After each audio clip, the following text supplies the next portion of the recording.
So that means कि जो हमारे पास एयर कैनाल है, ऑडिटरी कैनाल है, उसका outer portion goes upwards, backwards and medially, जबकि जो उसका इनर पोर्शन है that goes downwards, forwards and medially. तो इसमें ऐसे है कि इसको आप ऐसा याद कर लें, ठीक है, जैसे ये यूएमबी निमोनिक दिया हुआ है, तो इनर पार्ट को भी आप ऐसा याद कर लें, downwards, forwards and medially. The reason is कि ये 3D एनाटमी है, ठीक है, और इसको 2D में एक्सप्लेन करना इज़ क्वाइट डिफ़िकल्ट, तो इसको आप ऐसा याद कर लें, ठीक है। तो हम कंटिन्यू करते हैं कि since inner part that the inner part is directed downwards, forwards and medially, therefore to see the tympanic membrane the pinna should be pulled upwards, backwards and laterally। तो पिन्ना को आपने upwards, backwards and laterally खींचना है ताकि आप tympanic membrane को straighten out देख सकें, ठीक है। क्योंकि जिस तरह मैंने बताया ये बिल्कुल ऐसे कर्व्ड होता है, तो इस कर्व को आपने सीधा करना है, अप्रोक्सीमेटली सीधा, ताकि आप टिम्पैनिक मेम्ब्रेन को देख सके, ठीक है।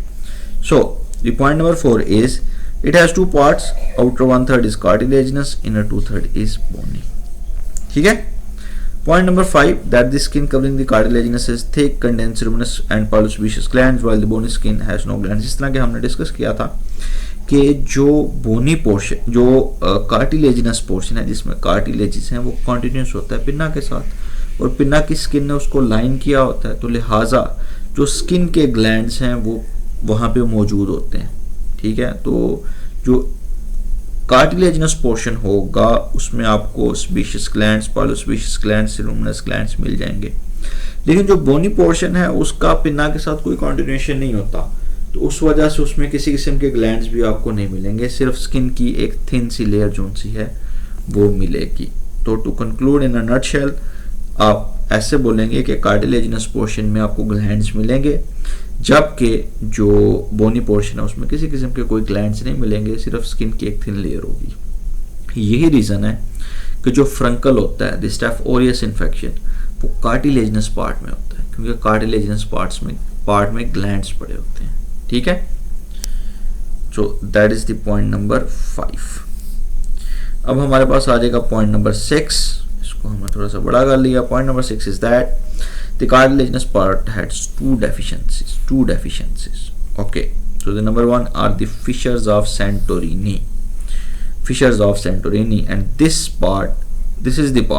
part the parotid gland and superficial mastoid infections can appear in the canal or vice versa। So the fissures of Santorini, इसको हम देख लेते हैं, ये बड़ा इंपॉर्टेंट है। fissures of Santorini, these are the deficiencies within the cartilaginous part, जिसकी वजह से ईयर कैनाल के इन्फेक्शन जो से हैं, ईयर कैनाल के इन्फेक्शन पैरोटिड में जा सकते हैं या फिर मैस्टॉइड में जा सकते हैं, या फिर मैस्टॉइड और पैरोटिड के ग्लैंड इन्फेक्शन जो से हैं वो ईयर कैनाल में आ सकते हैं। तो let me show you people this. So ये एक पिक्चर है, now you can see that these are the features of Santorini, these are the features of Santorini, ये पोर्शन है ये, ठीक है।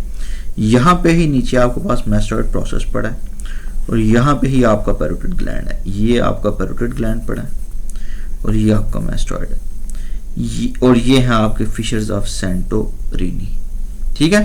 These are the fissures of Santorini.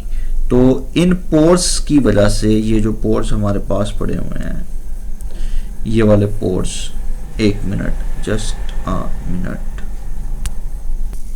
तो ये जो पोर्स हैं, ये वाले पोर्स, इन पोर्स की वजह से जो इन्फेक्शन है ये पैरोटिड और मैस्टॉइड से ईयर कैनाल में आ सकता है और ईयर कैनाल से ये पैरोटिड और मैस्टॉइड में जा सकता है, ठीक है।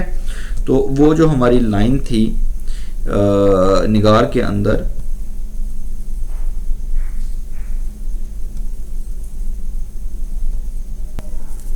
that the fissures of that the cartilaginous part has two deficiencies, number 1 is the fissures of Santorini, ठीक है। ये fissures of Santorini जो से हैं they allow कि पैरोटिड का इन्फेक्शन कैनाल में आ जाए या कैनाल से पैरोटिड में चला जाए, या फिर मैस्टॉइड का जो इन्फेक्शन है वो कैनाल में आ जाए और कैनाल का इन्फेक्शन मैस्टॉइड में चला जाए, ठीक है। This is the deficiency number 1। Now there is a deficiency number 2 and that is the foramen of Huschke, ठीक है। So foramen so fissures of Santorini के बाद दूसरी डेफिशिएंसी है foramen of Huschke. This is like this कि while in the interior inferior part of bony canal there is a deficiency that is the foramen of Husky in children up to the 4 years of age। तो इस पूरे point का मतलब ये है कि पूरे का पूरा जो हमारा एयर कैनाल है उसमें दो डेफिशिएंसीज हैं।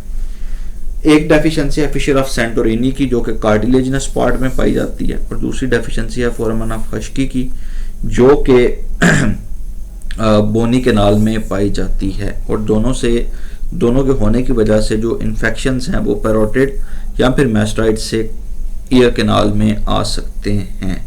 तो ये आपको मज़ीद हम अच्छे से दिखा देते हैं, ठीक है। लुक एट दिस, ये these are the fissures of Santorini and this is the foramen of Huschke, ठीक है। इनकी वजह से जो अंडरलाइंग इन्फेक्शन हैं वो आपके ईयर कैनाल में आ सकते हैं, या ईयर कैनाल से जो इन्फेक्शंस हैं वो अंडरलाइंग स्ट्रक्चर्स के अंदर जा सकते हैं।